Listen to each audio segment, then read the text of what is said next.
हमारे शास्त्रों में एक मंत्र है, वो है तो संस्कृत में, मैं सीधे हिंदी में बताता हूं। वो मंत्र ये कहता है कि दुश्मन को, आग को, कर्जे को और बीमारी को कभी नहीं छोड़ना चाहिए। दुश्मन को, आग को, बीमारी को और कर्जे को कभी अधूरा नहीं छोड़ना चाहिए। दुश्मन को अगर छोड़ दिया तो वो ही मारेगा। फिर भारत की आजादी के पिछले 60 साल का इतिहास गवाह है, हर बार पाकिस्तान को हराया, हर बार हमने छोड़ा। 48 में हराया, छोड़ दिया। 65 में हराया, लाहौर तक हम पहुंच गए, फिर छोड़ दिया। 71 में हराया, फिर छोड़ दिया।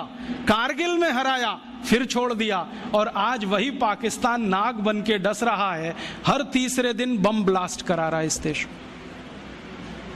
तो शास्त्र का मंत्र है, मेरा नहीं है, कि दुश्मन को छोड़ना नहीं चाहिए कभी भी। अगर हाथ में आ गया, खत्म कर दो। और शायद यही बात भगवत गीता में कृष्ण भी अर्जुन को समझा रहे, छोड़ो मत इनको। अगर जो तुमने छोड़ दिया तो ये विष बीज की तरह से फैलेंगे, पूरे देश में अधर्म की स्थापना कर देंगे। इसलिए कौरवों को छोड़ो मत, इनके अंतिम व्यक्ति तक संहार करो।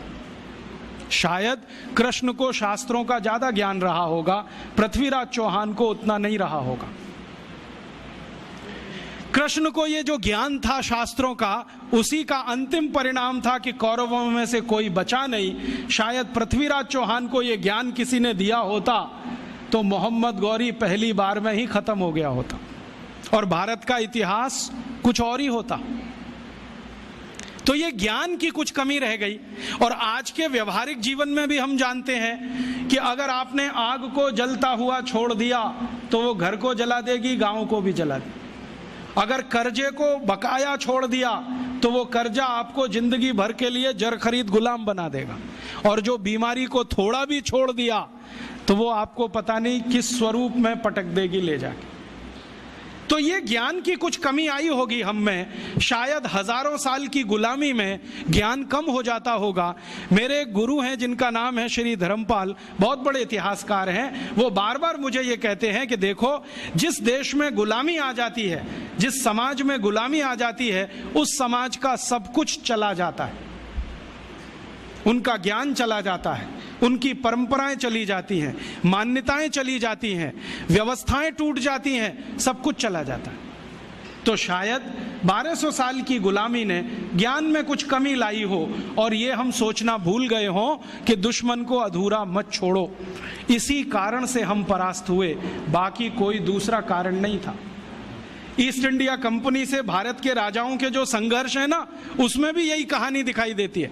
1825 में दक्षिण भारत में एक बड़ी रानी है जिसका नाम है कित्तूर चेन्नम्मा।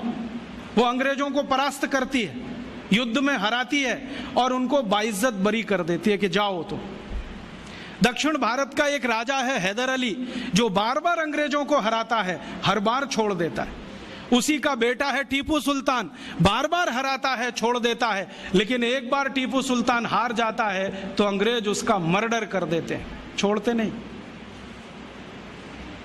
तो हम अपने ज्ञान से कहीं वंचित हुए होंगे। दुश्मन को छोड़ना जो हमने सीख लिया, शायद वो हमारी पराजय का बड़ा कारण